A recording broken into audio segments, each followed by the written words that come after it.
Il y a eu, mais il n'y a plus de soleil. Bonjour ou bonsoir, bienvenue sur TV5 Monde et dans le magazine de l'art de vivre Nec Plus Ultra. Aujourd'hui, je vais tenter de vous faire rêver avec des perles, de très belles perles, de la mode, de l'art et un tout nouvel hôtel qui vient d'ouvrir sur la Côte d'Azur. Voici le sommaire. Un 5 étoiles entre ciel et mer, paradis des amoureux. Rencontre avec une perle rare, Anne Begas. Bernard Dulon nous initie à l'art premier. Parce que nous avons tous besoin de soleil, de mer bleue, de luxe, de calme et de volupté, je vous emmène à Théoul. Un hôtel au charme intimiste vient d'ouvrir, venez voir. Si proche de Cannes et pourtant si différent, cet hôtel est un véritable havre de paix. Un balcon 5 étoiles qui offre une vue plongeante sur la mer Méditerranée. Construit dans les années 20, l'établissement est un mélange original entre art déco et style méditerranéen.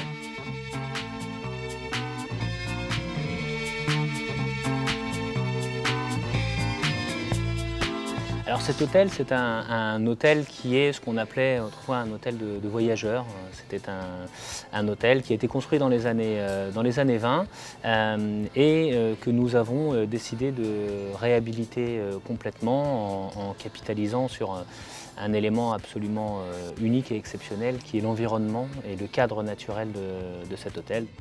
On a même du mal à parler d'hôtel en fait, on a vraiment davantage envie de parler de maison, on a décoré cette maison. Comme un collectionneur, un voyageur pourrait l'avoir décoré au fil de ses voyages en rapportant des pièces du Maroc, d'Orient, de Chine ou d'ailleurs. La décoratrice Pilar Paiva de Souza a décoré l'hôtel comme la maison d'un riche collectionneur. La sensation que l'on éprouve en arrivant dans cet hôtel, je crois que ça c'est quelque chose d'exceptionnel, c'est-à-dire qu'on a une situation systématique à chaque arrivée de clients. Les clients passent la réception. On a voulu une réception de nos clients, un accueil de nos clients davantage qu'une réception. Et la première chose, c'est de passer ce petit hall d'entrée et d'aller immédiatement poser les mains sur ce balcon sur la mer et prendre une grande inspiration. Et lorsque l'on voit ce comportement de nos clients, on comprend que ça, c'est vraiment déjà le point le plus fort. Autre point fort de la maison, son ambiance intimiste. Il propose seulement 13 chambres et 8 suites. Tout ont un charme oriental, voici la plus belle, la plus chère aussi. C'est une suite qui occupe à elle seule un étage au complet. Donc, quand on sait qu'on arrive, nous ici, à loger sur un étage pratiquement une dizaine de chambres, on imagine bien la superficie de cette suite. C'est le Nec Plus Ultra, c'est-à-dire que c'est une suite que nous avons voulu à l'image du reste de l'hôtel. Donc elle reprend les éléments de décoration, mais on a pu pousser le détail encore un petit peu plus loin avec des objets chinés qui agrémentent la suite. Et puis, puisqu'on parle de vue, la vue est omniprésente et il fallait aussi que la suite ait une vue exceptionnelle. Donc on a créé dans cette suite 2 terrasses, pas moins de 2 terrasses, puisqu'il faut une terrasse pour profiter de la vue le matin et il faut une terrasse pour profiter de la vue le soir.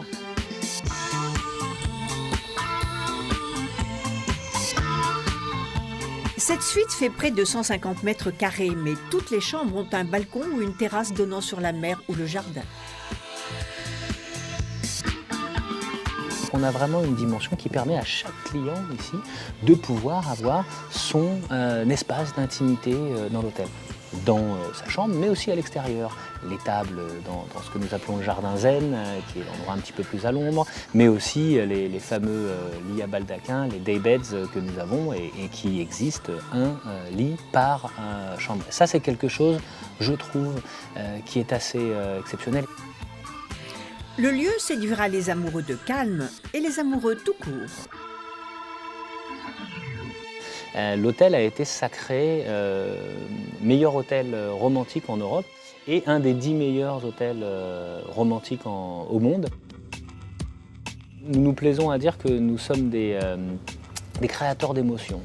Alors, on est vraiment dans une logique de luxe, de confort, de délicatesse du décor et en même temps d'intimité. C'est, je crois, ces éléments-là qui, mis bout à bout, ont imposé l'hôtel comme un hôtel romantique à souhait.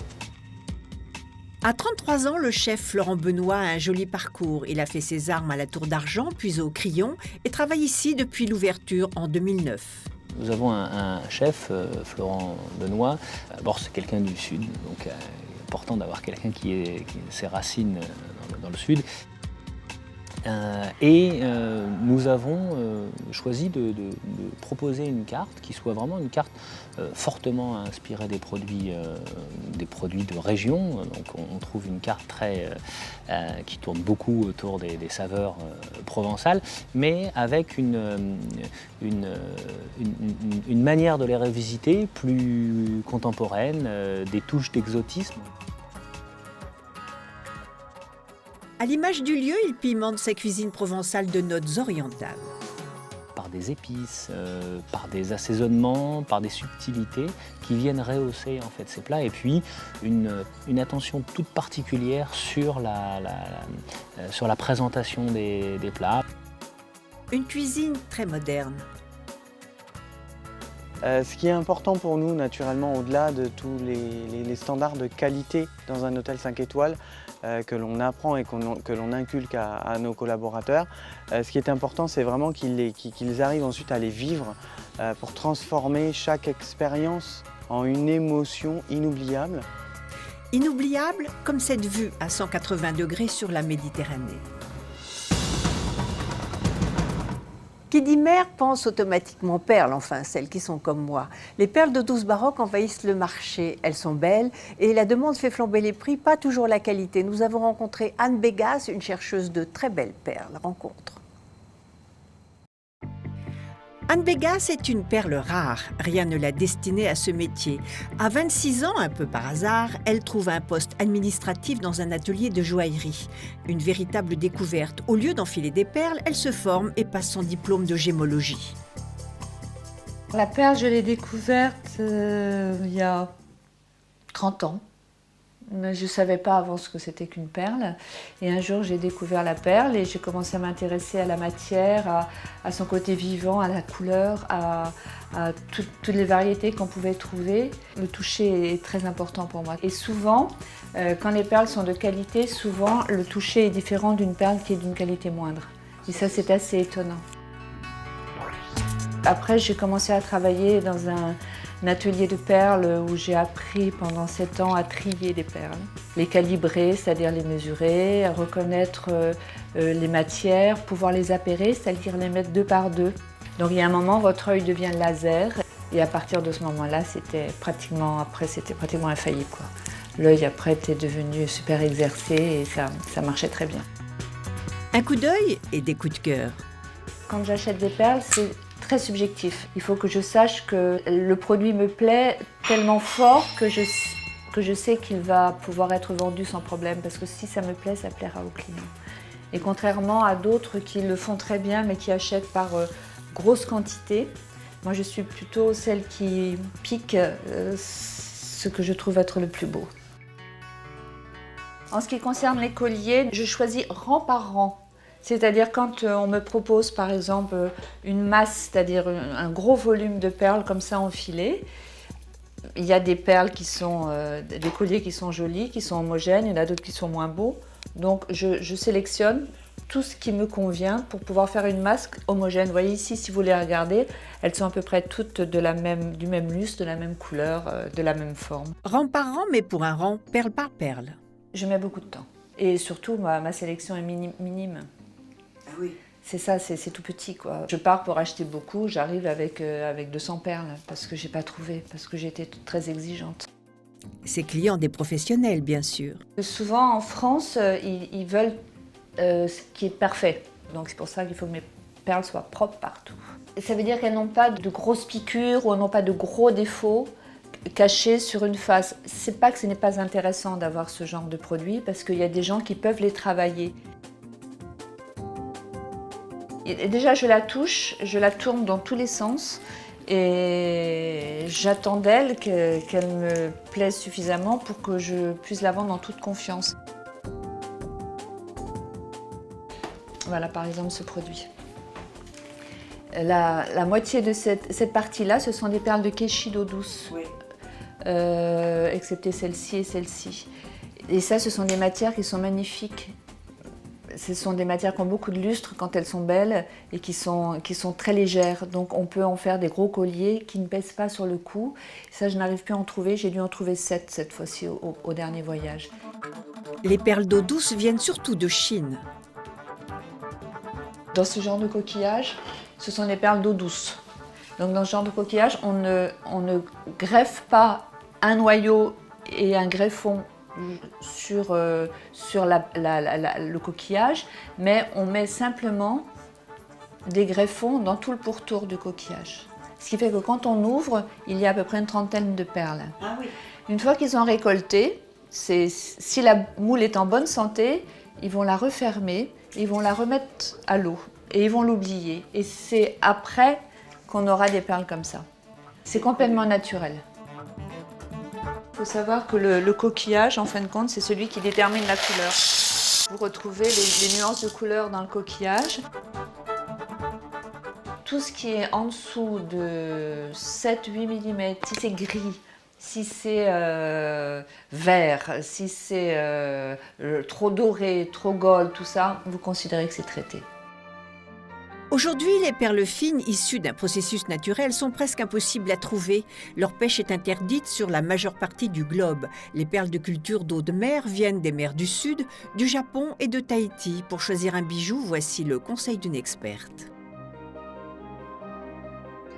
Moi, je dis toujours aux gens, la plus belle perle, c'est celle qui vous va. C'est vraiment une association entre la peau et la matière.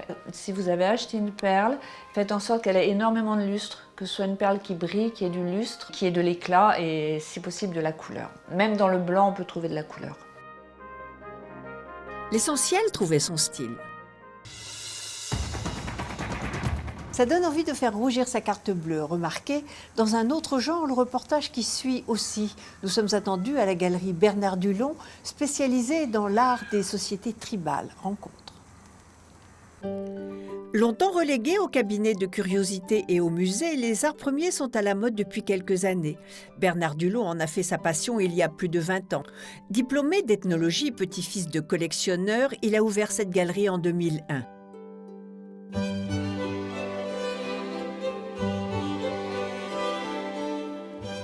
On a toujours une vision un petit peu ethnocentrique de l'art. Et il est évident qu'aujourd'hui, ce qui marche très fort, c'est l'art contemporain et l'art moderne. On sait aussi qu'aux sources de l'art moderne, il y a en partie l'art africain. C'est une espèce d'influence mutuelle. Je veux dire, les artistes ont toujours eu les mêmes préoccupations. À certains moments, les préoccupations de Picasso et de Braque ont été les mêmes, je parle de préoccupations esthétiques, que celles des sculpteurs africains. Ils se sont rencontrés. Ça a donné du sang nouveau à l'art moderne, et de là, évidemment, l'art moderne et l'art contemporain ont tiré un petit peu l'art africain vers plus de reconnaissance. C'est notamment Picasso qui, au début du XXe siècle, fit connaître l'art primitif en s'en inspirant pour son œuvre. Bernard Dulon est aujourd'hui un expert reconnu. Je crois qu'il faut avoir vu énormément d'objets, il faut s'être promené dans les réserves de tous les musées du monde, il faut absolument pouvoir remettre un objet à la fois dans son contexte. Pour ça, on a des dates d'arrivée de certains objets, donc nous sommes sûrs que les objets sont forcément antérieurs à 1908 s'ils ont été récoltés en 1908 en Afrique. Après, c'est une question de comparaison. Il faut regarder les matières, il faut regarder les styles. Il faut toujours penser que derrière chaque œuvre d'art, il y a un artiste et savoir ce qu'il a voulu faire. Une fois qu'on a compris ce qu'il a voulu faire, on comprend également quel va être le travail d'un faussaire. Son amour de l'art, Bernard Dulon le partage au-delà du simple cercle des collectionneurs. Il organise régulièrement des expositions pour le grand public, comme en 2010 quand il travaille pour le musée Jacques Chirac à Saran. L'art africain n'existe pas, il faut parler d'art africain au pluriel ou d'artistes africains. Vous avez une pièce qui est Bakota, qui vient du Gabon. C'est le cœur de la forêt équatoriale. Ce sont des figures de reliquaires qui ornaient des paniers qui contenaient les ossements d'un ancêtre important. Donc c'est à la fois un portrait de l'ancêtre et c'est en même temps un protecteur. Ce sont des figures aussi dont on se servait au cours de cérémonies d'initiation. Au niveau esthétique, ça se rapproche plus du cubisme. On comprend très bien le côté synthétique du visage qui a pu influencer des gens aussi bien comme Picasso comme Paul Klee. Pour la petite histoire, Georges Braque, qui à une époque où il n'avait pas d'argent, avait fabriqué des figures en carton qui représentaient ces objets-là, qui étaient des copies pour orner son mur. Bernard Dulon préfère les objets les plus anciens, ceux qui ont été réalisés avant que les populations tribales rencontrent les hommes blancs. Les statues représentent souvent des rois ou des hauts fonctionnaires, un métier qu'il exerce avec la même passion que le collectionneur. Et moi, je suis un collectionneur qui n'a pas les moyens de sa collection. Et c'est pour ça que je suis devenu marchand. J'ai écrit un texte il y a longtemps là-dessus qui s'appelait « Le complexe du chaboté », dans lequel je disais que la seule chose qui différenciait finalement les musées, les collectionneurs et les marchands, c'est le rapport au temps. C'est-à-dire qu'un musée, l'acquisition est éternelle, donc le temps est aboli. Un collectionneur garde l'objet le plus longtemps possible pour s'en nourrir, mais c'est de toute façon au pire l'espace d'une vie, évidemment. Quant au marchand, il est obligé d'aller vite, d'acheter, de vendre, de comprendre, de se nourrir, etc. Moi, j'essaye de faire une collection que je vends. Toutes les pièces que je présente sont des pièces que j'aime et si j'étais milliardaire, je regarderais beaucoup. Membre du syndicat national des antiquaires, il a une exigence de qualité qui lui permet de travailler avec les plus grands musées du monde, comme le Quai Branly à Paris ou le Metropolitan Museum à New York. La plupart des objets ont été découverts puis ramenés en Europe à la fin du 19e, début du 20e siècle.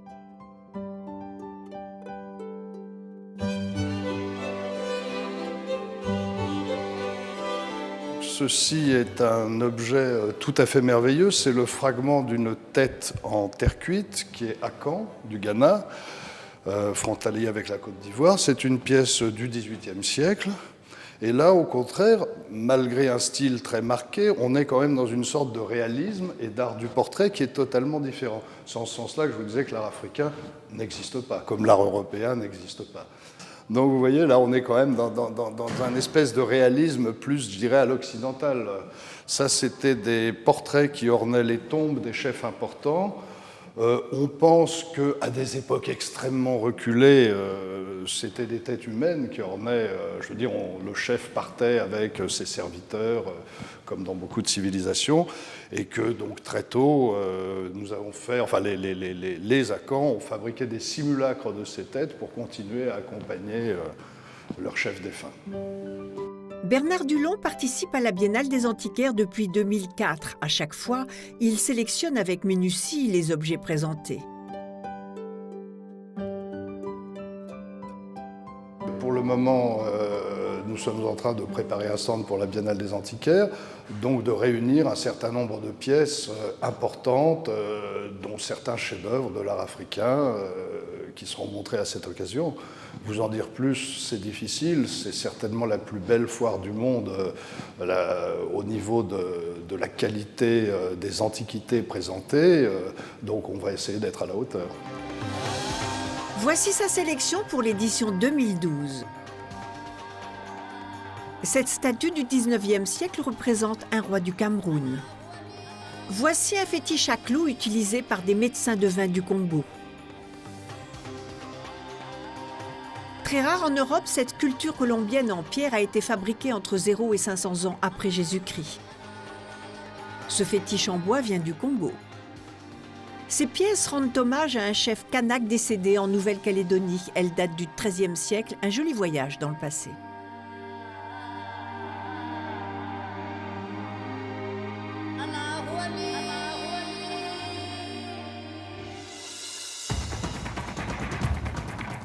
Attention, là aussi, tous les bois sombres ne sont pas de l'ébène et encore moins de la haute époque. Merci de nous avoir suivis. Merci aux Crayères, à Reims, de nous avoir accueillis. Je vous retrouve la semaine prochaine, toujours sur TV5 Monde, sur tv5mondeplus.com et sur notre page Facebook où vous pouvez revoir l'émission en replay. En attendant, voici notre coup de cœur puisque le luxe est avant tout une histoire de cœur. Au revoir. Un caractère d'acier et une volonté de béton. À 26 ans seulement, John Fernando Pires possède sa propre galerie dans le 7e arrondissement de Paris. Il présente une nouvelle collection de meubles inspirés de sa passion pour l'architecture et les matériaux industriels, des luminaires, assises, tables, bureaux aux lignes épurées et très modernes. Les pièces sont en série limitée et fabriquées artisanalement. Son travail s'inspire du minimalisme et des architectes japonais Tadao Ando et allemands Mies van der Rohe.